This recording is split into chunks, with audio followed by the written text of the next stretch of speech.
What is up, everybody, and welcome back to the Triple H podcast. Happy Hour Hoops, and the regular season is over. Done, finished, See ya. all of it. It's gone. The play-in tournament is here, and we got drama, we got storylines. We have teams to root for, teams to cry about. What a day. Were you expecting such an eventful last day? Like, besides the games, like, oh my gosh. Yeah. I mean, we had a couple teams had a little bit of issues, a little internal issues. Yeah. A little bit. People throwing hands, arguments in each other's face. It's all. We're going to get to it all. Start with news and notes as always. When the games came to a close, some teams didn't waste any time getting rid of coaches. Stephen Silas, third year as a Rockets head coach, is parting ways with the team. Obviously, didn't work out there. We knew they would have rough seasons because a rebuild is apparent there, but I mean, just didn't work out. I think we talked about it a couple of weeks ago. He was like, I just don't have control of these guys or whatever. Yeah, there was a report that he freaked out like after a game, was like, I can't get through to these guys, which is not ideal. I would say not ideal. No, if you want to coach a rebuilding team, that's a lot of young players, young personalities. You got to control the locker room. And if you can't do that, then you're already it's a losing cause. And what we talked about with the Rockets is like, we like a lot of the players they have. We think it's a lot of talented players. They could just never put it together on the court. And I think that falls back on the coach to some degree. Yeah. And like, I'll feel so bad if they get Wembanyama though. Like that's just going to stink. Maybe he could save him. Well, do you know who the rumor is? Do you guys know who the leading rumor is behind the scenes to be this head coach? No. Ime Udoka. It's not Ime Udoka. Good guess though. I saw some stuff. It is a coach that is currently about to coach a play-in team coming up on Wednesday night. One of the 4 Wednesday night teams potentially leaving his staff and going to the Rockets. Any guess of those 4 teams? I'm trying to remember who's playing. Raptors, Bulls, and Nick Nurse. Thunder. Nick Nurse. Is it really Nick Nurse? A lot of smoke I've heard on podcasts about Nick Nurse leaving Toronto and going to Houston this year. Wow. Interesting. Well, yeah, I remember hearing reports and like towards like after the All-Star break that Nick Nurse wasn't happy in Toronto, and obviously there's been some players who have spoken out there as well that it kind of seems like a downhill thing for the Raptors anyway. So that would make sense. Yeah, interesting. Be a good might be a good guy. I mean, if that's a guy at least X's and O's wise, we know would get a lot out of that night team. and day different in terms of scheme from what they've had the past couple of years. And for the most part, at least what you can see from watching, he seems to get through to his guys that he's coached throughout the years. So maybe it's the correct move for the Rockets. Yeah. Mm-hmm. Another team getting rid of their head coach, but this headline was tricky. Dwayne Casey out as Pistons head coach, as the headline read, but in the smaller font, he will move into a front office position with the organization. Another guy on a team that could potentially get Wemby and also has a very good young core. So Casey's probably happy that he's not leaving the organization entirely. He's going front office, so Pistons head coaching job. Oh, maybe this is who I saw Ime was rumored to, actually. Oh, okay. Troy, again, like that. Yeah. Bad boy Pistons again. Yeah.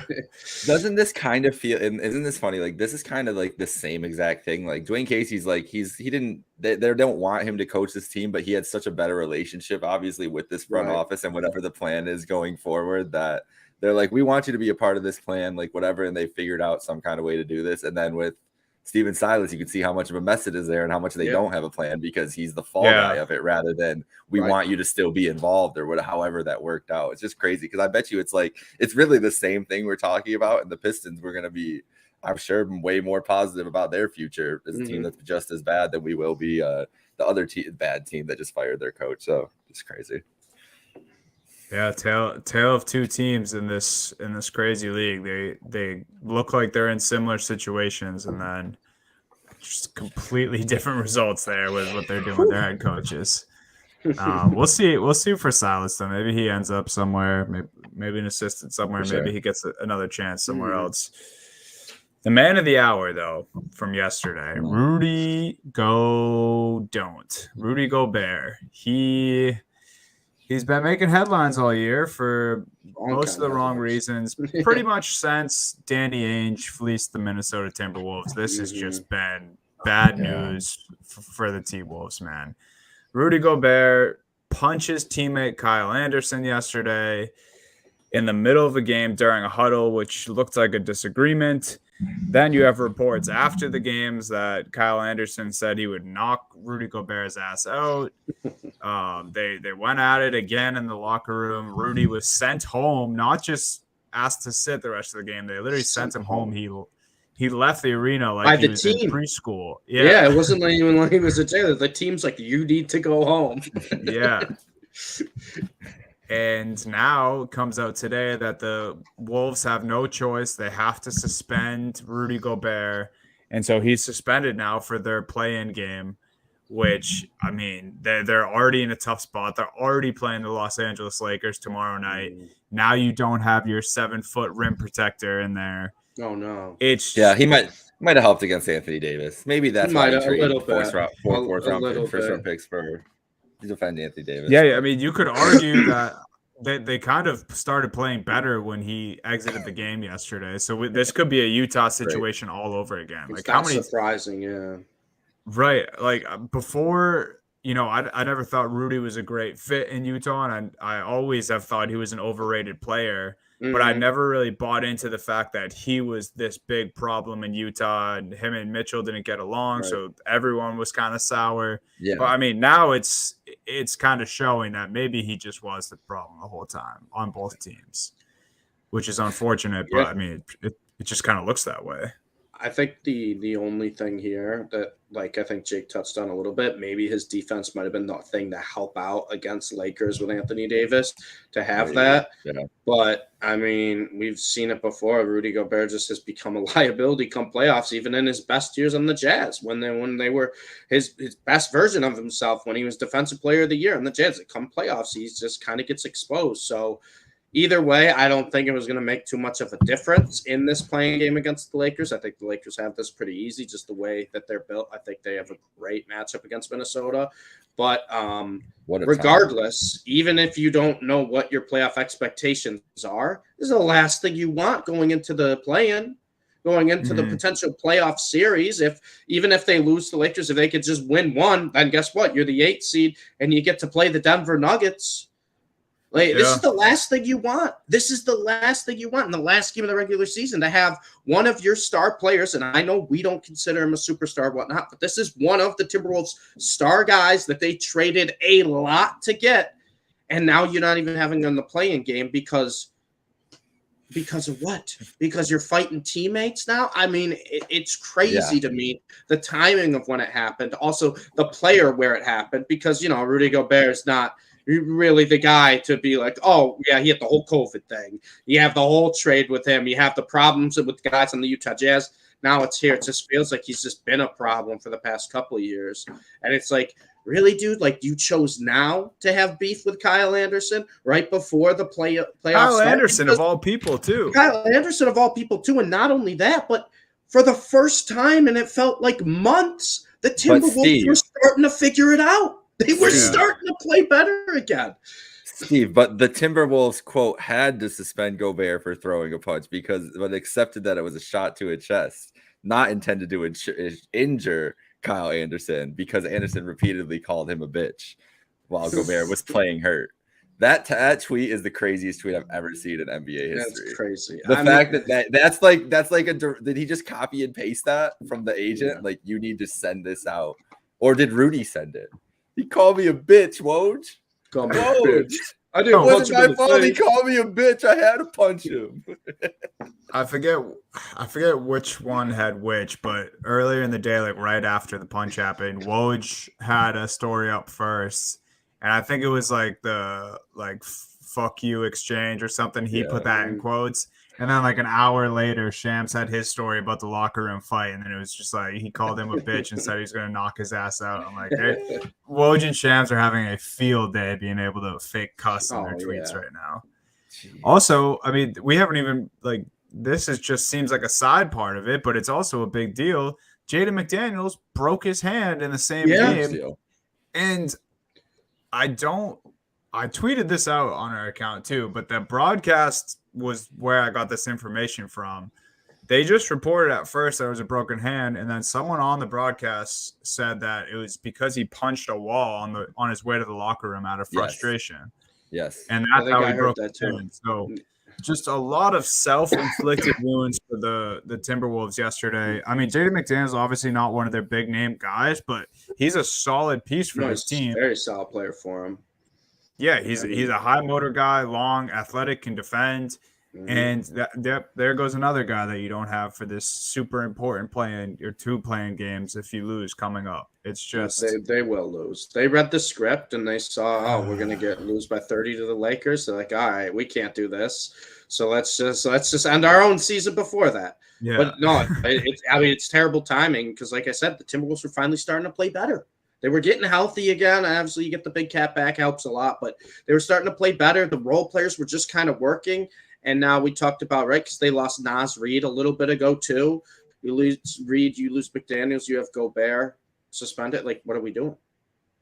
It's just you don't have a roster and playoff roster anymore. Yep. It's they're gonna have to ride Anthony Edwards into the sunset if they have any chance here. Free Ant. Yeah, you would have to assume, unless something crazy happens, that Ant, when the time comes, that he's gonna want out of Minnesota. Because we're already there. What can they fucking do? They can't make this team better. They traded all their picks for a guy that they just suspended on the most important game of their season. During the most important game of their season. People forget. A teammate in the final game of the regular season. And Cat is on a massive contract too. Like not. Oh yeah. Obviously, that's not nearly as bad as the Rudy Gobert stuff, but it makes it a little more difficult when you have no future draft capital, and then also Anthony Edwards is a guy who's just, in my opinion, I think probably deserves more money going forward than Cat, and you have all this money already put into Cat. You have a center who punches teammates and is kind of a liability at this point in his career for more reasons than one, I guess. Yeah, it's just sad times to be a Timberwolves fan, all three of them.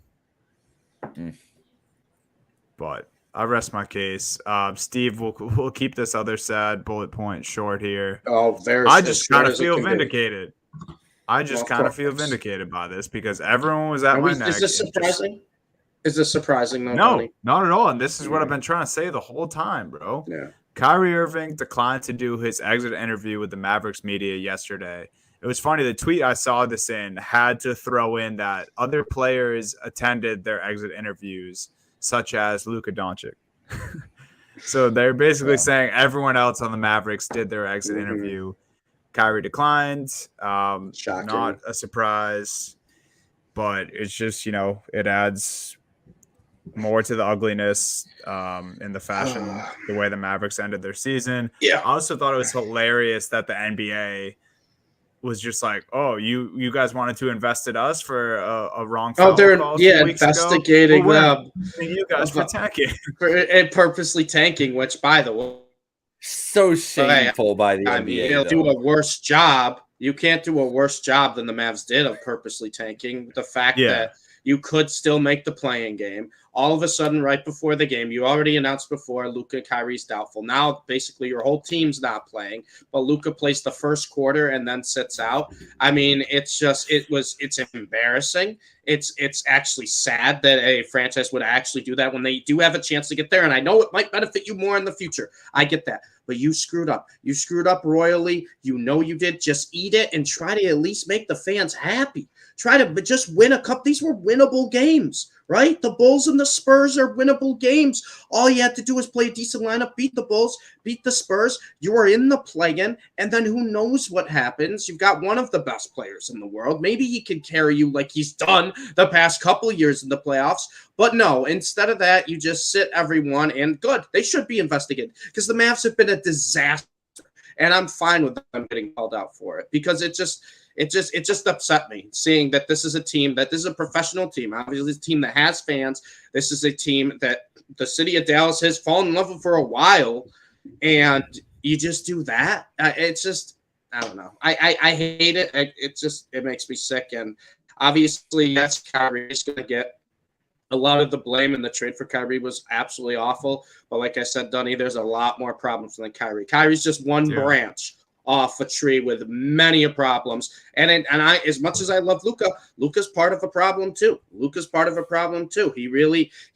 needs to show a lot more effort on the defensive side. And B2, he has to be more of a leader. If you want to have this type of guy that have the team built around you, that you can be this generational type superstar, you have to be more of a leader out there. And I'm not just talking on the court, I'm talking off the court too. But this just kind of sums up the Mavs season, right? Kyrie declining his exit interview was just kind of like, yeah, we tried it, didn't work. We're not putting any more effort in other than that, and we're just gonna see what happens. And I do think there's definitely unfair criticism towards Kyrie because the actual play on the court has never been an issue, and that it usually hasn't been in any city. And obviously there's more. Like, I agree with you. I think Luka, his attitude changed at some point in these last couple weeks here. His play was definitely not as strong. And then, I mean, we talked about it a couple weeks ago, but just the roster that they were able to throw together. I know. Well, I don't know if you're talking about Cuban, but that's what I was gonna say. Like, a lot of it falls on him. Like, it does. And just Jason Kidd, I think the lineups he decides to put out there towards the end of the season, of course, it's so much more than just the trade that at this point doesn't seem like it was a success going after Kyrie Irving, although they're pretty confident to get him back in free agency. What that means for this team, who knows? Did you guys see Colin Cowherd compared Luka to Carmelo Anthony today? Yeah. I did not want. I hope I did not see it, and I don't want to see it. Yeah, it was kind of a stretch, but I got some of the things he was saying. He was just saying, like, the funniest word that he described the both of them as was prickly, and like just like kind of stuck in their ways. Good offensive scores, but not like willing to evolve and all these things. I was just like, I feel like that. No one would be saying this shit about Luka if they were the 4 seed and he was doing everything exactly the same. They'd be like, Luka's a genius. He's a basketball mastermind. Yes. They have a terrible team. Like, that's the word. Like, agreed. The ball stopper, all this shit, whatever. If they had a good team around him that was built, it doesn't matter if he's a ball stopper. He'd be fucking awesome, and he'd be winning games in the playoffs. The only thing where I agree with Dunny is I do think we saw Luka's attitude change. And whether or not it was a direct result of getting Kyrie or it's a direct result of playing with a bunch of bums and being on a bad team and a poorly constructed team and having to try to carry that team for 82 games like he tried to carry them last year when they had a better team than they did now. I get that where the attitude changes, but listen, if you are that type of superstar, if you want to be that type of superstar where you can carry these teams, you can't have that attitude because it's just going to seep throughout the entire team. And if your star player has that attitude, what do you think everyone else is thinking? So I get it. The Mavs put him in a bad spot. The trades were bad dating back to really this past offseason. All the moves they've made have not really been beneficial for Luka or for the team. But you gotta be the bigger man, and you gotta stay the course, and you gotta at least try to bring people up. Luka, his attitude changed, and whether or not it was because of the signing Kyrie, I don't know. But I think that's where you can blame Luka, and it takes a lot of me to saying that because I don't ever want to blame that baby boy, that innocent little guy who was just so good at playing basketball. I don't, but you have to sometimes, and I think he needs to be blamed at least somewhat. But I won't blame him, Jake, like I said, for how badly a constructed team it was and how bad a performance that the, role players around the Mavs were. Yeah, it's going to be interesting to just see just this whole offseason unfold for these guys. I'm also interested to see this, just the investigation off between the Mavericks and the NBA. I mean, if they actually punish or get anywhere with this investigation for the tanking, like they're going to have to do this to a handful of teams every single season. That's like, what I was going to say, team that right? tanks, make it obvious that they're tanking. Like, you can't do that. Did I literally you think see this is some the of NBA lineups? trying to send a message for them Yeah. trying to investigate. It the was. I was refs. going to say You this see is some of the shameful by the lineups NBA. that some of these teams throw out there these past couple weeks. I mean, Did you see Yeah. I Portland get it. yesterday? Oh, Portland. have you seen Oh Utah my Jazz's for like God. a couple Utah. weeks? Yeah, Utah, Portland. I mean, the Pistons, I think, are just signing guys to 10-day deals. You look at their lineup app, and there's like 8 guys DNPs. Yes. It's like that's literally half your roster. You're not Yes. playing more than half of your Right. roster tonight. Yeah. Come on. Yeah, What are we no. doing? So it's like, and that's where I think like it's stupid. I think you're right, Dunny. I think it's just an NBA threatening, be like, oh, don't obviously tank, because what the Mavs. Yeah. But I do think the situation was a little different where these teams were already eliminated. The Mavs still could have made the plan, and that I think is kind of messed up in a way. That's the only difference. Where it's like, dude, you could still make the play out, and you're basically giving up. And I get it. If you don't think you're going to win, if you want to try to benefit your future, whatever. But that's just such a if you have a chance to make the playoffs, that's you such got a to make the shitty. playoffs. That's what I'm saying. That's With such Luka, a shitty too. thing to do. Exactly. So it's more so than just tanking or trying to better your team for the future. It's just a moral thing. Like, what are you doing? Like, what are you doing? Like, you have a chance to win. You go win. What if we learned every single day since we were kids when it came to sports? You play to win. Yeah. So that's where I think I got upset about, and that's why I think the NBA stepped in, Duddy, because I think that was a stretch. Yeah, no, I agree with you. That But I'd You guys- rather have the Thunder in than the Mavs, anyways. At this point, without it's going to be question. having the Thunder play in that game I against the just- Pelicans tomorrow is going to be yeah. so much fun. I so think much it's fun. going to be a fun game. Or 2 nights from now. Yeah, let's get right into it then. We'll start here with the play-in tournament. It's back. It's going to be buzzing this year. We love the play-in tournament here on Happy Hour Hoops. Hawks Heat is the first game being played in the play-in tomorrow. Tuesday evening, we have Hawks Heat in Miami. Heat 7 seed, Hawks 8 seed. I mean, we were talking before we got on here. All of us here on Happy Hour Hoops don't think that the Hawks really have a chance. What I'll say is it's going to have to be an off night for Miami shooters, and it's going to have to be a Trae Young 40-plus point game, I think, for the Hawks to have any chance. But why do you guys like Miami so much? I'm in the same boat, but I want Miami to lose also. Heat culture, Heat are built for the playoffs. The way I think they match up well against the Hawks. The Heat at home, I think, is another nice advantage there they have. And Jimmy Butler's playing really well. And I think the Hawks are kind of a weird position of someone who can stop Jimmy Butler. I like the Heat here. And what's kind of crazy, Dunny, right? Because if we look at the Tuesday games, we have Hawks Heat, and we have Lakers T-Wolves. And as you guys know, I'm a gambling man. I love to bet on these things. I love to bet on whatever it is. You take the Heat money line with the Lakers money line, that's minus 105. That's pretty much even odds. Who's not taking that? Yeah. Oh, I was who's not taking that? So it just feels so weird to me that that's where the odds are there.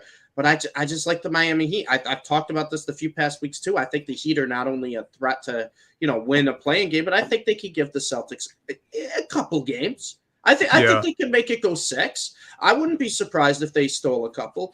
So I'm just gonna go with the Heat here. I think the Heat are by far the best team out of the 4 Eastern play-in teams. Oh, for sure. And also, too, I think they're by far the best defensive team of those 4 teams, and that really bodes well to build for the playoffs.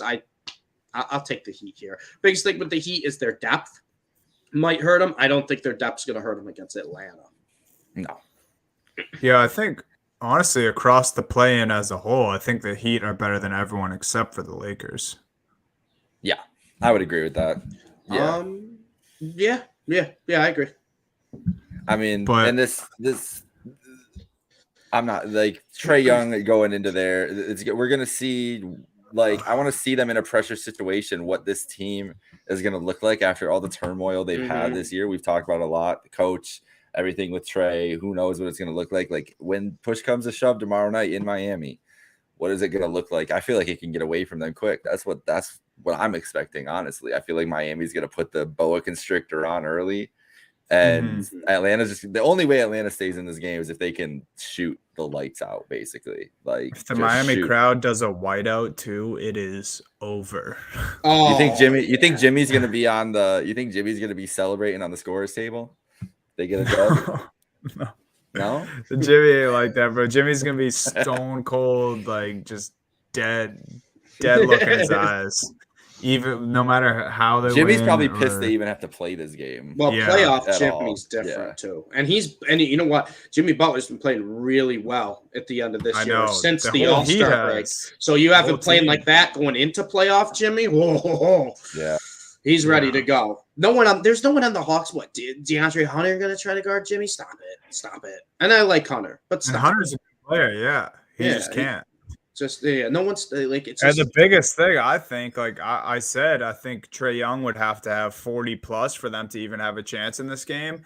And just think about the amount of guys. Like, I don't consider Miami to have good guard play, but like, you know, past their starting guards, like they can throw guys like Gabe Vincent at him. Yeah. Where Gabe Vincent is small compared to a lot of teams' guards, but he is stronger, like bulkier than Trae Young, and just about the same size as him. So like they have guys that will bother Trae Young all game long. I mean, we saw the Knicks series where Trae Young came to life in MSG, but we also have seen multiple playoff series where he just got a little bothered by some pressure out on the perimeter and shut down. So it hates to be so one-sided, but I just don't see a way that the Heat lose this game.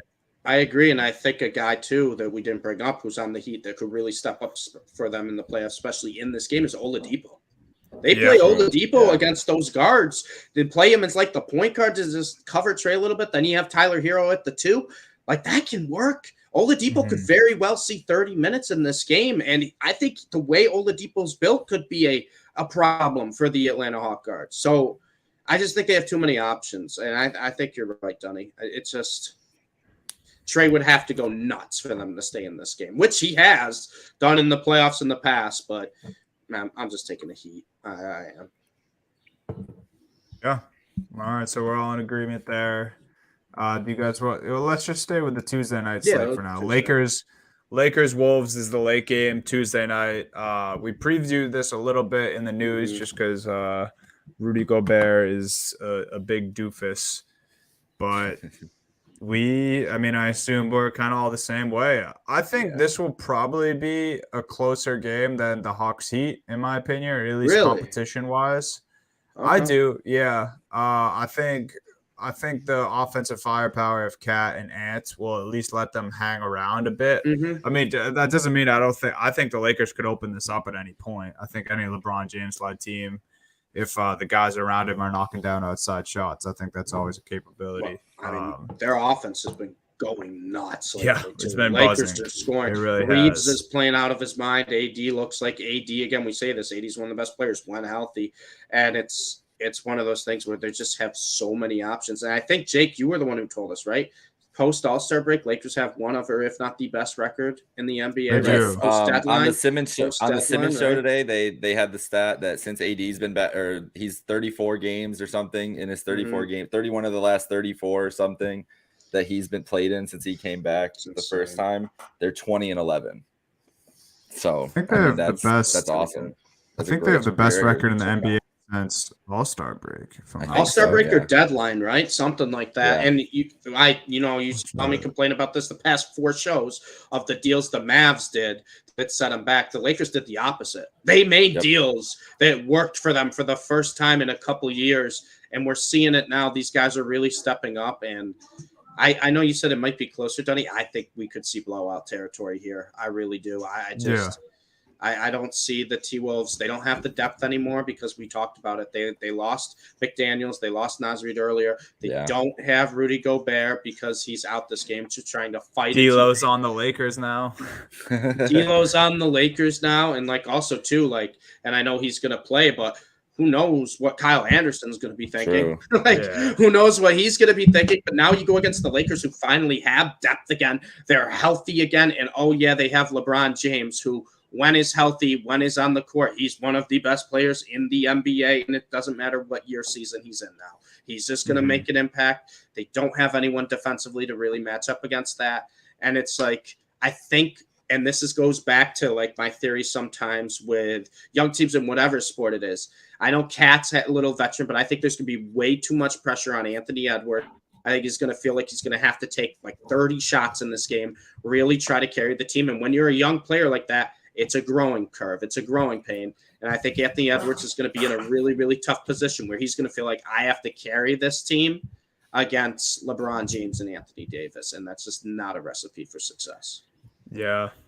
I looked it up too. They have the best record in the West since the All-Star break. Oh, that makes sense then. Okay. Yep. That's what I saw. Shout out StatMuse.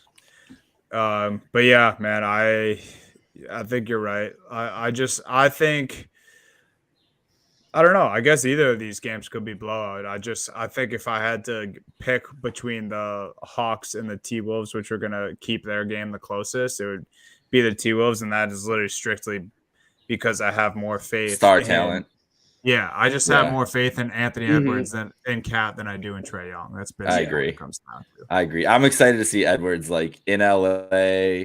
He's got like trying to win, like not backs fully against the wall, but kind of backs against the wall. Like no one believes in them. Definitely, like see what Aaron is gonna do. But at the end of the day, Bron closes these games out a lot, and this is not the Warriors from a couple years ago where it's gonna be like a knockdown, drag out fight. This Minnesota team hasn't been in those moments yet. They're gonna have a better chance, I think. With Minnesota when they are hosting whoever they'll play in Wednesday or Wednesday's winner. Yeah. I think that they're definitely a better team than either of those, and which should be pretty good favorites. Too. But this is going to be I'm just interested to see what the fight they put up because they're going to be they're all talking like in that locker room. Ain't nobody giving us a shot, like all that shit. And that's Anthony Edwards. And they have been playing good basketball lately, too. I know they've been dealing with a lot of adversity, but they've been playing some of their best basketball of the year. Yeah. And like Dunny said yesterday, when Gobert went out, they looked better almost. Yeah. Like they were clicking. Not shocking. They got a whole game without him, But I also think, too, on the Lakers side of it, with LeBron, right? I don't think LeBron's going to let this game kind of slip up or pass up an opportunity to play Memphis in the second round. I really don't think he's going to, or the first round, technically. I don't think he's going to pass up that opportunity to really kind of humble those, little arrogant kids that they got in Memphis right now. I just think the Lakers take care of business. I really do. Yeah, we'll see. That's the late game tomorrow night. Then we'll hop to Wednesday here. Bulls, Raptors. I think out of the first round of the play-in, excuse me. I think this game could be the most entertaining / best competitive game, I guess. I hope so.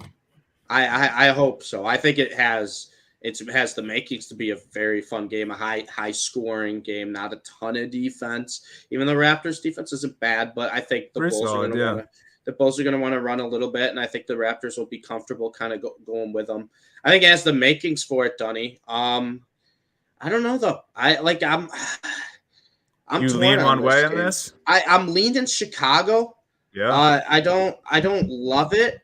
I'm leaning Chicago. I get like it's in Toronto. And obviously more so this year, home teams have had a big advantage. I'm leaning Chicago a little bit. Chicago's been playing pretty good basketball lately, where the Raptors, to me, have been the Raptors all year long, right? Like Siakam's playing well. Scotty has his moments. Like the guards will have their moments. They'll pop in here and there. We know what their team is. Their depth's okay. They have a couple guys that come to anyone on their bench, but they log all right minutes. And it's just like, I feel like this could be a game we see Levine and DeRozan both score 30 plus. And if that's the case, I think the Bulls can win this game, because as much as I love Scotty, I don't think he's gotten to that level offensively yet. The guards are still Van Vliet, Gary Trent. They're still very up and down there. So that means it's really got to be Pascal to try to, take this game over, keep them in the game. And another thing too, and I know since they've added Pirtle, it's helped a little bit, but Vucevic is actually kind of a little bit of a problem for this Toronto defense. Yeah. And if they can really get Vucevic involved, I think it's really going to help Chicago. Yeah.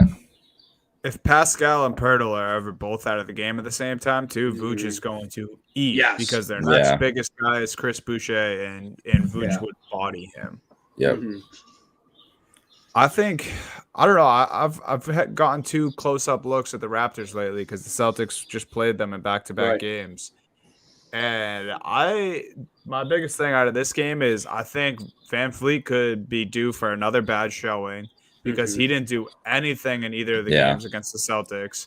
I think bigger guards bother him. And, I mean, I don't know if Patrick Beverley is all that big. But he plays big. The thing about Chicago, since adding Pat Bev and getting healthy, like they've been one of the better defensive teams in basketball. They're an awesome defensive team. LaVine's not a bad defender. LaVine he really isn't a bad defender. My biggest thing why I'm leaning Chicago is I think LaVine is the best player in this game, the way he's been playing lately. The way he's been form playing has been awesome. Yeah. So I generally probably pick Pascal, but right now LaVine has been on a mission. Probably hearing all the bullshit, all the talk that we definitely had about Chicago blowing it up, everything, put that chip on his shoulder. And I feel like he's due for a really big game in a big spot like this. I agree, and I think he get very chippy too. It's going to be intense. Oh, yeah.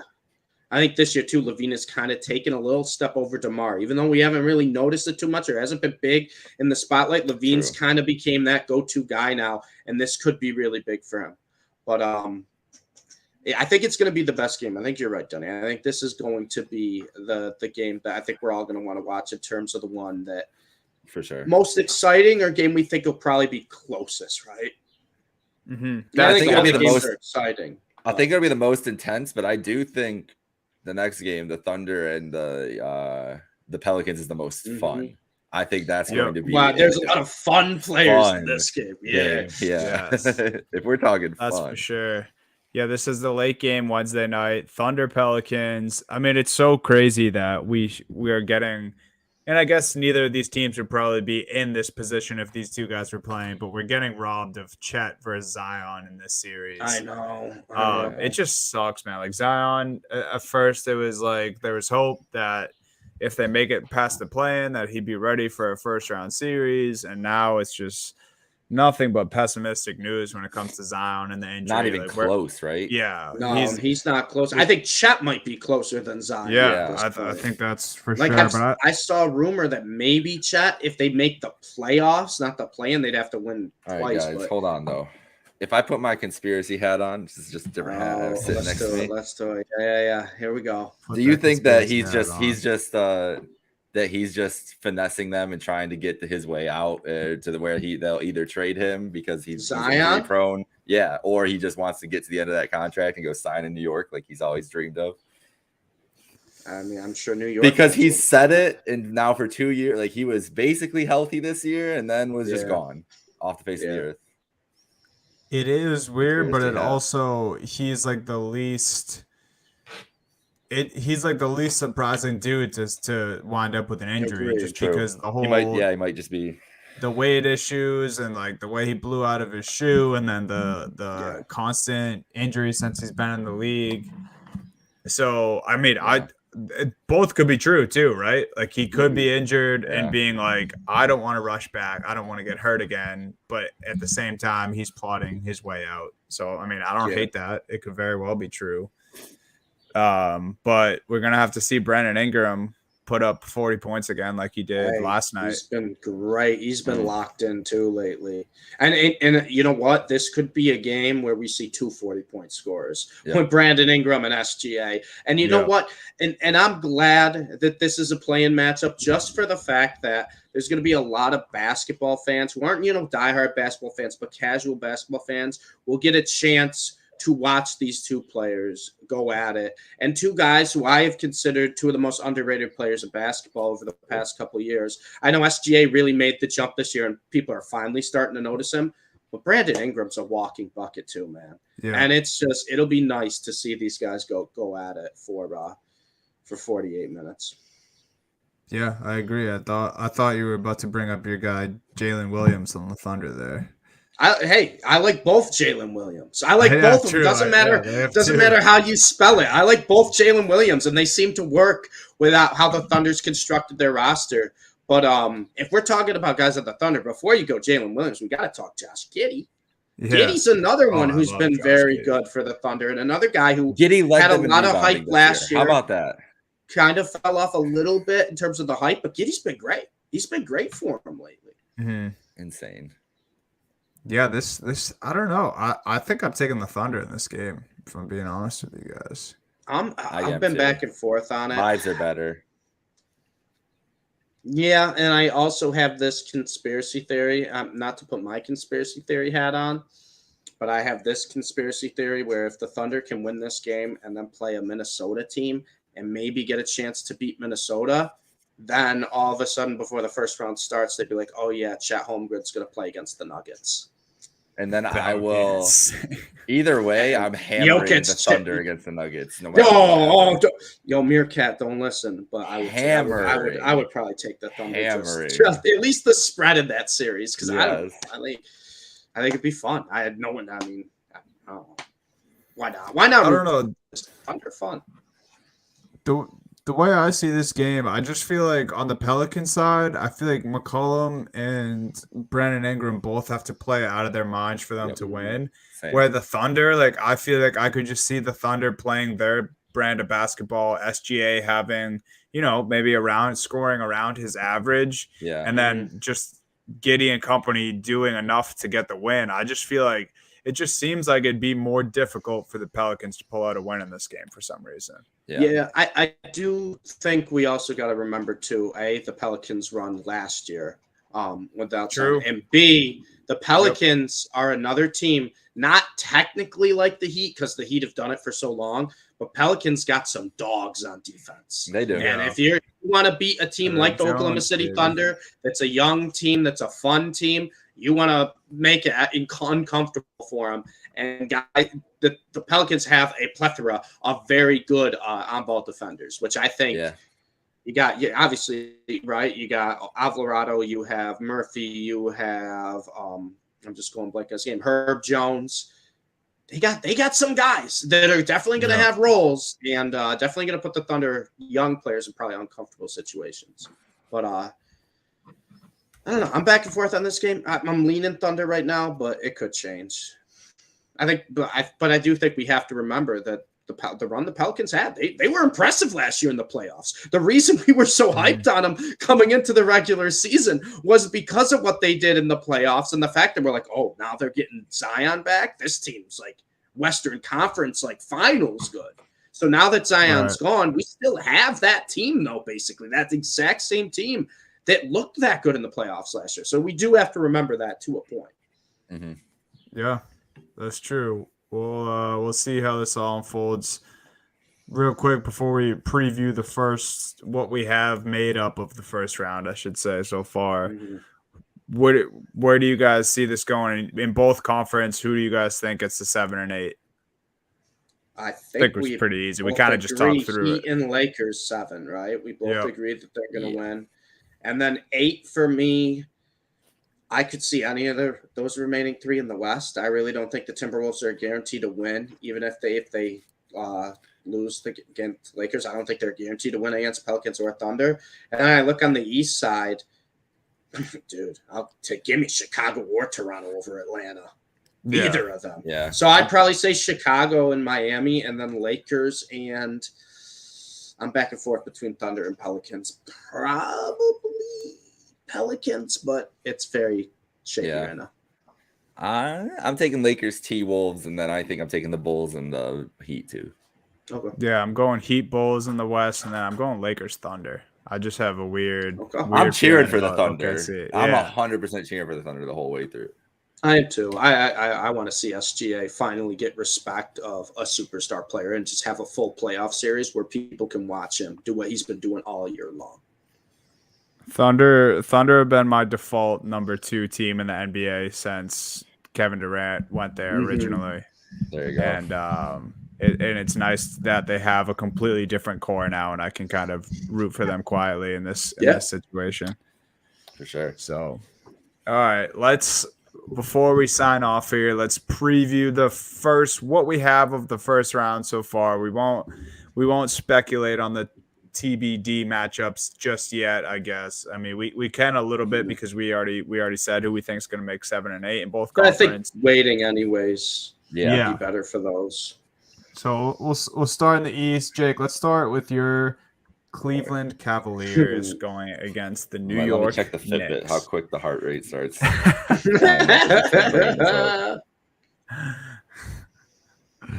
What do we got, Jake? Opening thoughts here. What are you feeling? Shit, man. I don't know. Like I know that Julius Randle is not going to be playing for most of the series, and that's why Steve here thinks I should be more confident. But the Cleveland Cavaliers' Achilles heel all year has been defending the 3-point ball, and the Knicks have beaten the Cavs 3 out of 4 times this year. In all those games, they just bombed the shit out of them from 3 and played really tough defense, made life hell for one of the guards at least. And that was enough. Mitchell and Brunson is going to be the show of this series, I think, more than anything, right? Like that's what we're coming for. But man, I don't know. I'm not like fully confident. Like I'm not putting the Cavs in the second round by any stretch of the measure. I think if they got there and they could play with Milwaukee, and that would be a fun series and everything. But it's gonna be tough. It's a really tough matchup. It's like the worst matchup that the Cavs could have gotten out of any of those like group of 6 teams that ended up behind them. The fact that the Knicks were the team that busted out, like I'd rather them play Miami. Honestly, I'd rather them play Atlanta, like any of these teams that they could have snuck in there, down there, whatever. But the Knicks are good. The Knicks are legit. I'm scared of Brunson because I love Brunson. I think he's a dog. That's the biggest thing. I do think Cavs probably in 7. Honestly, I think it's going to go 7. Wow. See, I don't think it's going to go that far. It's crazy because we were talking about this beforehand. The 4 playoff series that are already decided or whatnot. The closest in terms of odds value betting is Knicks Cavs, where the Cavs are only minus 205. The Knicks are plus 172. So it's kind of closer than I expected it to be, especially with no Randall. I think Brunson is probably going to be a problem. We saw him do this last year with the Mavs. We kind of saw him do it even at the end of the regular season. That carried over to this year. That's why he got paid. And I remember in the offseason, we were kind of like, oh, the Knicks shouldn't have paid him that much. He was worth it. He's been unbelievable for the Knicks. But I think the big thing you said, Jake, is that the Knicks, if they want to beat the Cavs, you got to shoot a lot of threes. And with no Randall, I could almost see them playing more small ball here and having Quickly play a lot more minutes. This is going to be the chess match in this. The chess match between Tibbs and JB, what they do with their lineups is going to be the most interesting thing by bar none. And with that small ball and everything else, because the Cavs might come back and be like, all right, Mobley and Allen aren't playing together this series then. We're just going to play small against you. And Okoro, whatever, I don't know what his status is for game 1 yet. I think that they've just been holding him out to bring him back for game 1. That's my at least internal hope.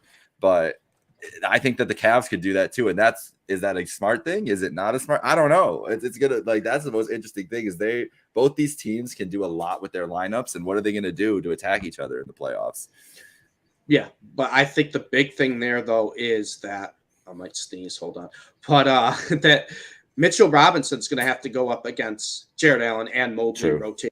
It's just going to be him. And I think that's the big advantage there for the Cavs. I also think too, as good as Brunson's been, as good as Randall's been, obviously not playing, but as good as he's been this year, the best player in this series is Donovan Mitchell. And I am not going to say that with as much certainty as I am now because of what he's shown us this year. I think he can really take over a playoff game. I think he's showing he's got something to prove because Utah just kept falling short, and now it's on his own team. And we talk about him every time because I love talking about this guy. One of the most improved player this entire season has been Evan Mobley. And I think the playoffs is sometimes where you see those guys take that next step going into the following season. I think we're really going to see Mobley and Mitchell take over this series. I like the Cavs in like 5 or 6. I don't think this is going to be as much of a war as Jake expects. Mobley is the X factor by far to me, Dunny, because if Mobley is like you just said, if he's like all of a sudden putting Tim Duncan 99 vibes out on the court, like that's where they're like, a very interesting team to Yeah. upset the Bucks. It's all on him. Yes. If he turns into that every game, and he might be that guy. Like, and Mitchell, the thing interesting about Mitchell in this series is, he's thinking about the whole Knicks connection. He thought he was going there and he didn't go. Like, it's honestly a perfect narrative series for Mitchell, which what I love. But Mobley, I think maybe if Randall not playing, are Mobley and Mitchell just the two best players? Are they both that much better than Brunson? Is Mobley there? Because if you're looking at that, maybe that's why I should just look at it. It's got to be a conversation. He's close enough. I think Mitchell's clear conversation. one, and then I think it's close enough because Mobley has the advantage on the size, big time, the defensive ability, the length, and just the kind of everything else he can do, versatility a little bit. I love Jalen Brunson. I think Jalen Brunson's good. And for his size, he's actually pretty good defensively for his size. But he is. Mobley has the potential to be so good. He has potential to be, like we said, all team NBA type good. I think another interesting wrinkle in this series too. Like, if it does go 7, Jake, we got to think Donovan Mitchell has 7 home games in this series. Yeah. He loves MSG. Bro. Yeah, he does. He does. 100%. True. And that's what the biggest thing I'm excited. If the Cavs were a 5 seed, I would be so terrified. But the fact, like, Saturday, people like that place is. I'm so interested to see what the atmosphere is because it was always great atmospheres and LeBron being there and like this is the biggest thing is like the Cavs have not made a playoff series, been in the playoff series since 1998 without LeBron James. That's 25 years. And I know like that's like it's hard to separate the two now at this point in history, like LeBron, Cavs, everything else.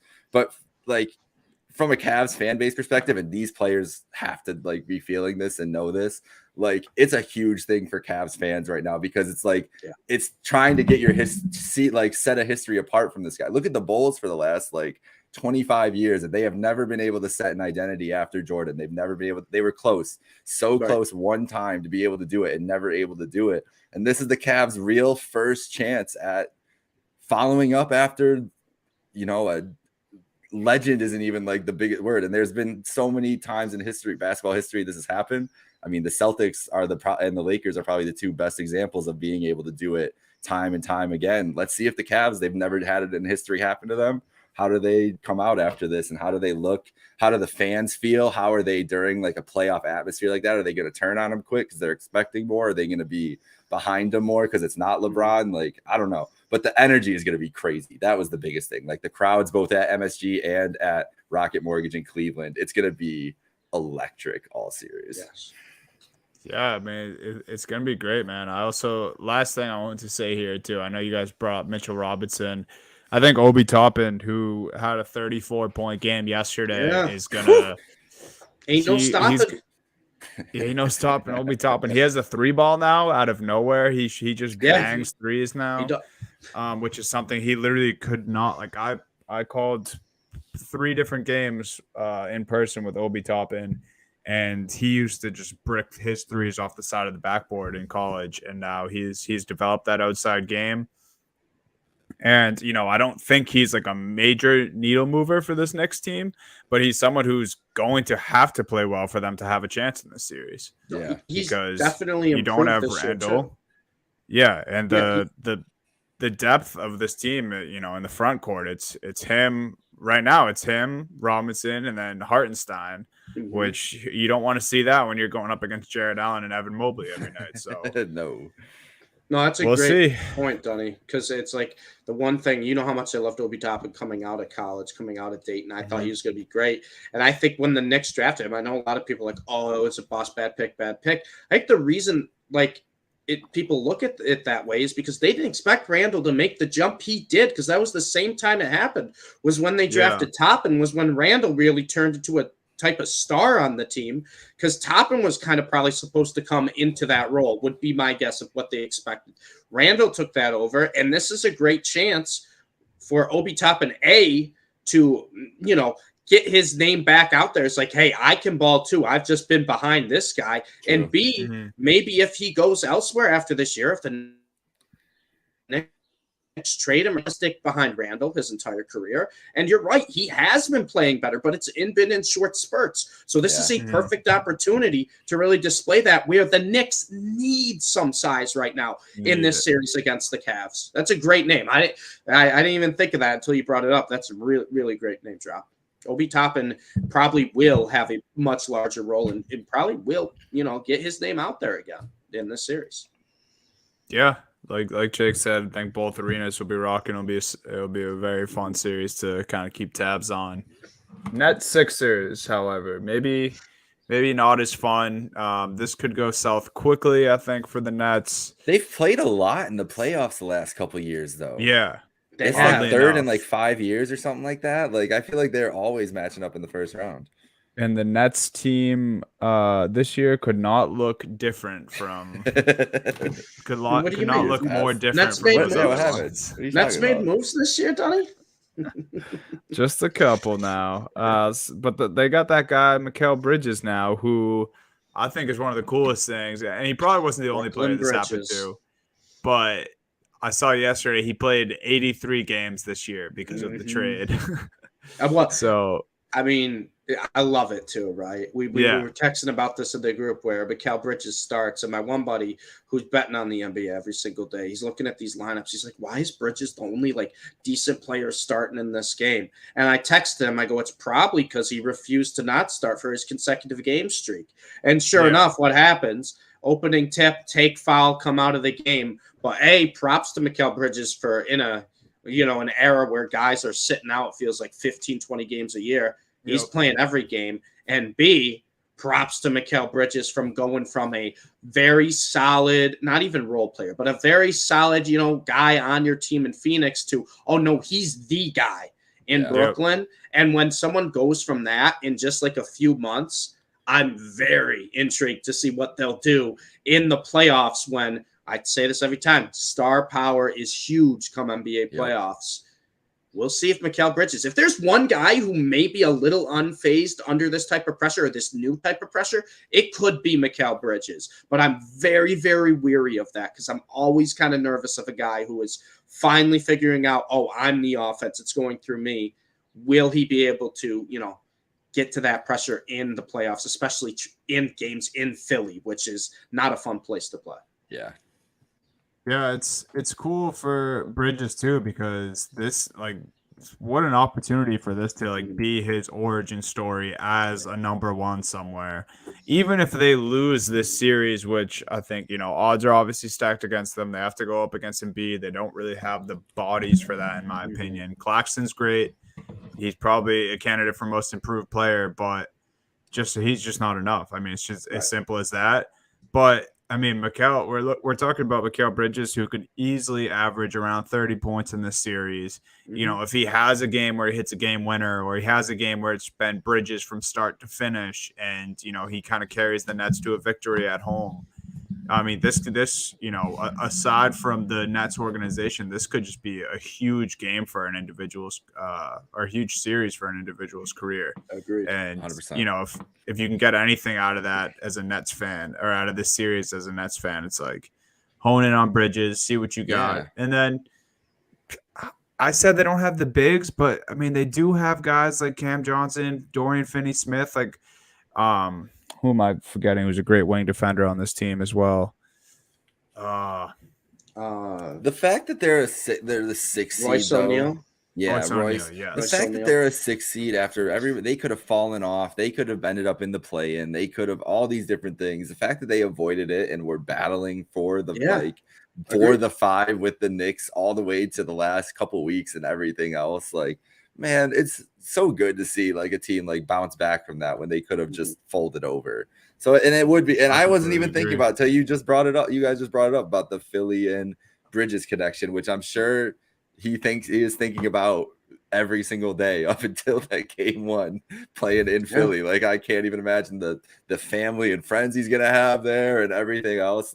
Awesome moment for the guy too. So it's going to be, and no one more deserving for that moment than Mikal Bridges. Yeah. Oh man, he's been awesome. I can't wait to see him in this series. I just thought of this too, when we're thinking about lack of size going up against Embiid.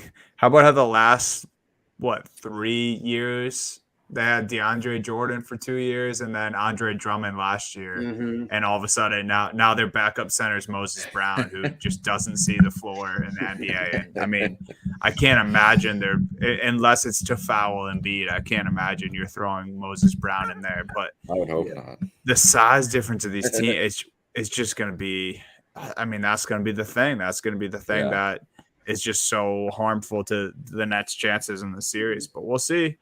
You know, obviously they're going to have to game plan for something.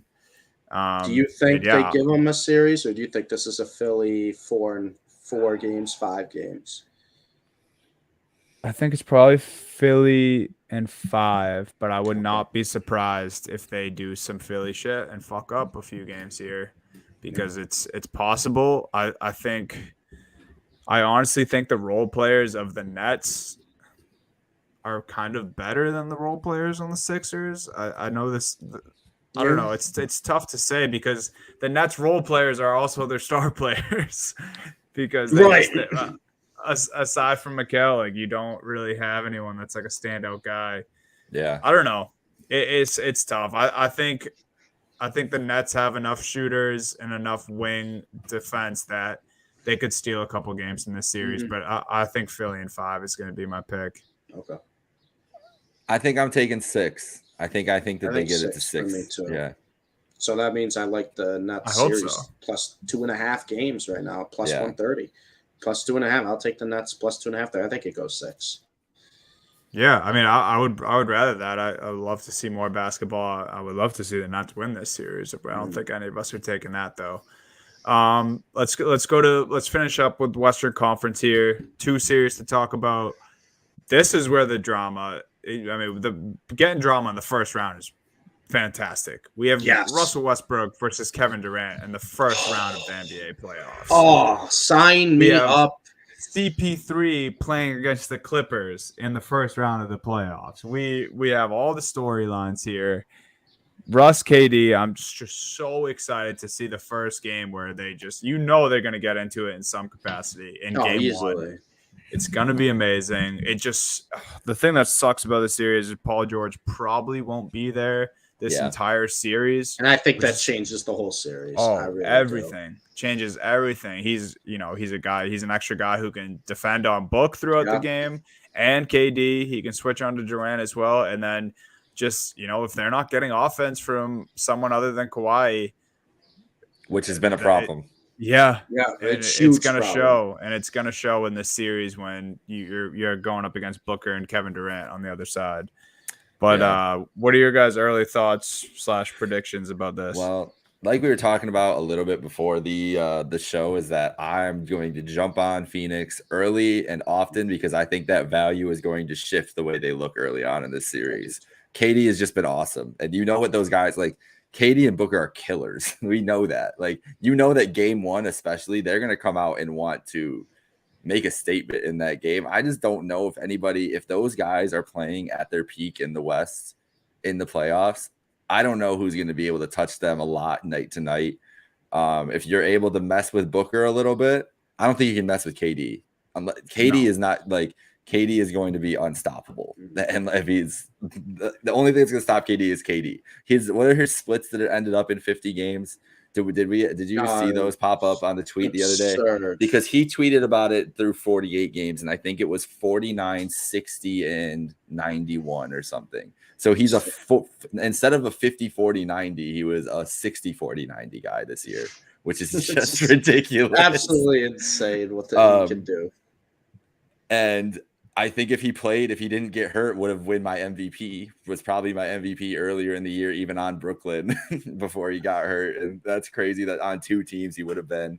He's just been awesome. And I think that the Clippers, even with Paul George, would have been tough. Would have been tough for me to pick them against this Phoenix team. They haven't slowed down when he's been on the court. So I think Durant with Phoenix this year, so far, he's shooting 57 from the field, 54% from 3, and 84% from the free throw line. It's just like he's just not missing. 54% from three. Why is that going to stop? And then on the year overall, 56 from the field, 40 from three, 92% from the line. I mean, it just doesn't miss. And like I said, the big thing here is there's no Paul George, right? That's like LeBron in 2013.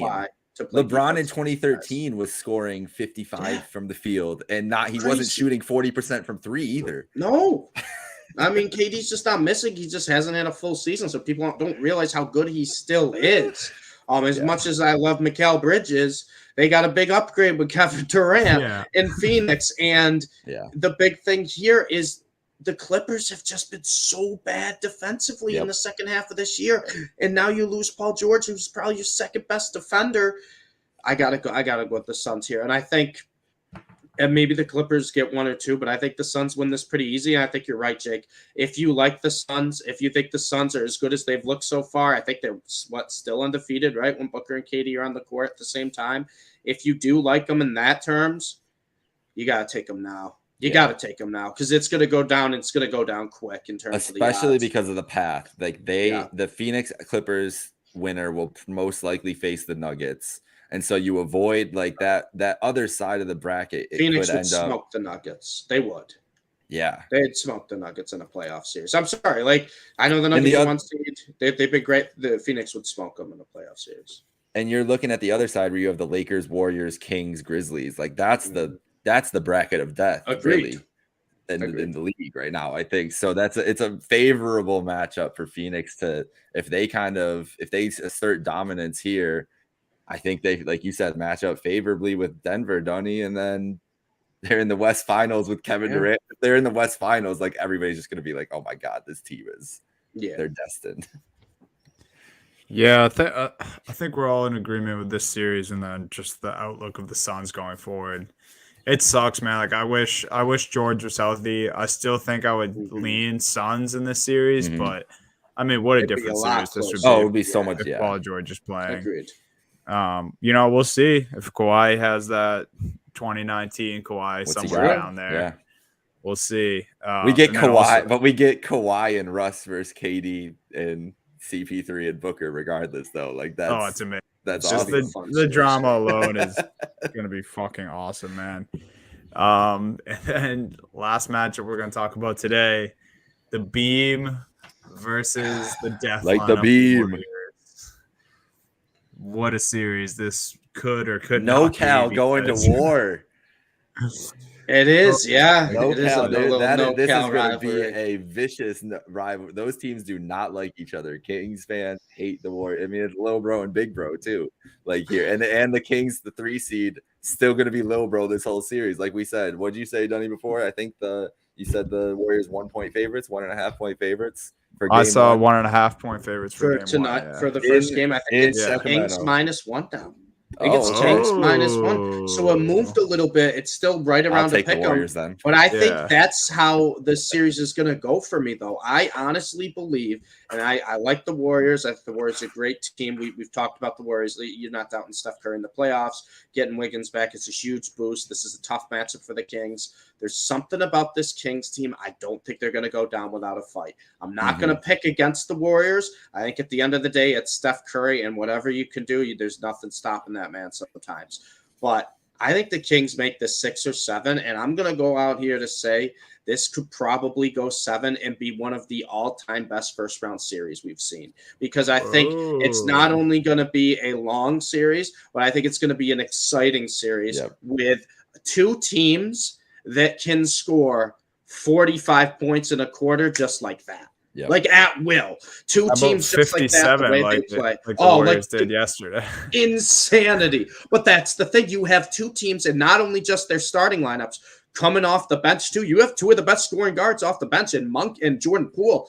These are 2 teams that it's going to be fun from start to finish, no matter who's on the court. I like the rosters both ways. I think the only kind of not even awkward, but weird one for the Warriors will be Sabonis. It'll be interesting to see how the Kings use him, how the Warriors want to match up against Sabonis. My guess is Draymond.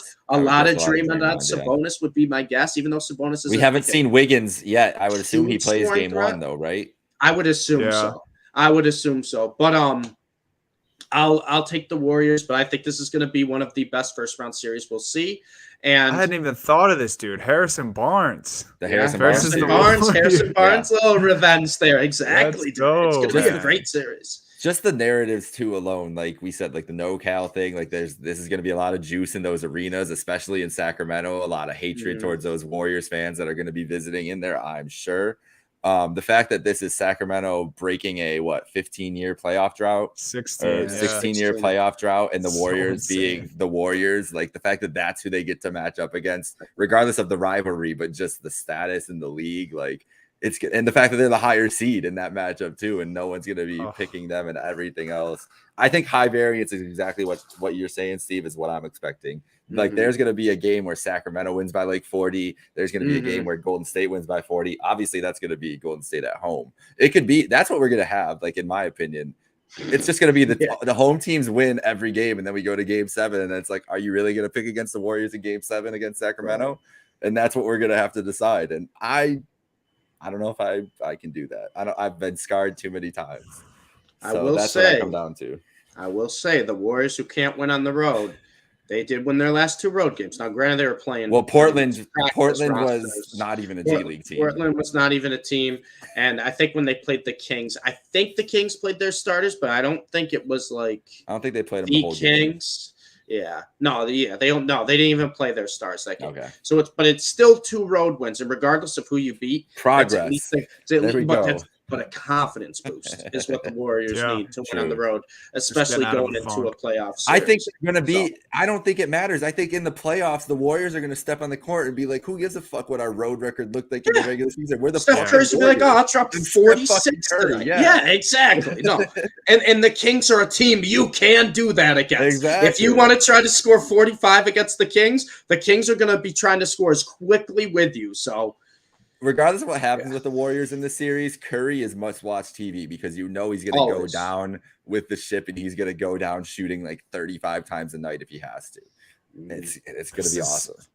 The more I look at these rosters, though, this is a much more interesting matchup than I was giving it credit it's for. So good, I think it's going to be. Think about how much the team Mike Brown was on Steve Kerr's bench for how long. These teams know everything about each other too. Like all their sets, everything they're going to know. It's going to be nuts.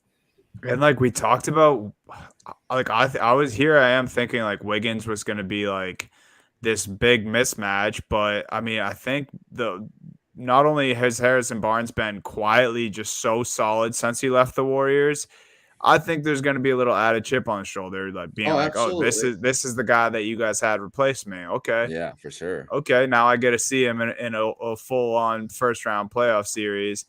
And then, we love Stephen Clay. I think they're going to get theirs this entire series. We talked about it. I think the fact that the Kings like to play fast bodes well for these two.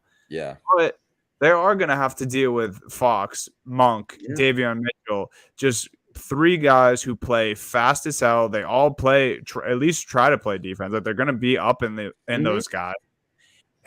Yeah. And then you guys mentioned it. Draymond's probably going to be on Sabonis the whole series.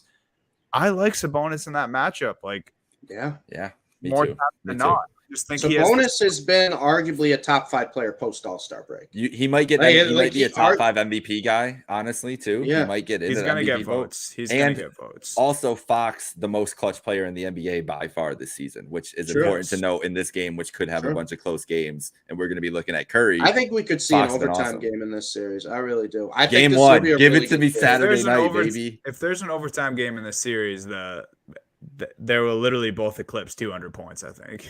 Yeah, honestly. Like that, what was that one game earlier? The Clippers game where it's like 170 to 168 or whatever. Yeah. That was the best Friday night I've had in so long. We were just sitting there playing Xbox, watching this Kings, and just the score going up like a fucking jackpot, like a slot machine, just flying. That's what we're getting from this. It's gonna be nuts. It's so amazing. It's gonna be nuts. It's good. Here's the interesting thing though. Before we go here, the last thing I want to touch on here is this West bracket that we're talking about, because we talked about the other side.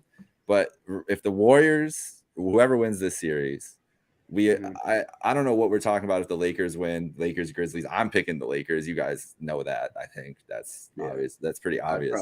We could end up though that way with a Lakers Warriors against either Phoenix or Denver on one side.